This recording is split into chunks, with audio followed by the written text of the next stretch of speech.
లేదు మా, ఈసారి కన్ఫామ్గా అయిపోతుంది. ఒరే, నిన్ను వేరే వాళ్ళతో పోలుస్తున్నానని నువ్వు బాధపడకు.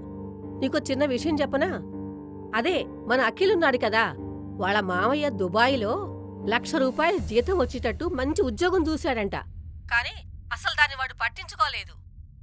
లేదు, నేను ఈ పనే చేస్తాను, నాకు దీంట్లోనే హ్యాపీనెస్ ఉంది. అదేంట్రా అది? ఫోటోగ్రఫీ. ఆ ఆ, ఫోటోగ్రాఫ్ అంట. వాడికి ఆ ఫోటోగ్రాఫ్ అంటే చాలా ఇష్టమట. వాడు ఎప్పుడైనా సరే దాంట్లోనే సాధిస్తానని చెప్పి వాళ్ళ పేరెంట్స్ని ఒప్పించి మరీ హైదరాబాద్ వచ్చాడు. ఒరే, నిన్ను బాధ పెట్టాలని నా ఉద్దేశం కాదురా. నువ్వేదో సంపాదించి నాకు పంపిస్తావని కాదు. కనీసం నీ లైఫ్ కోసమైనా నువ్వు చూసుకోవాలి కదా నాన్నా.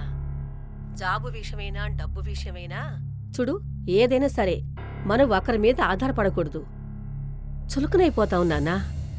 నా కొడుకు ఎవరి మీద ఆధారపడకూడదు. అది నాకిష్టం లేదురా. అందుకే ఇలా చెబుతున్నాను నాన్న.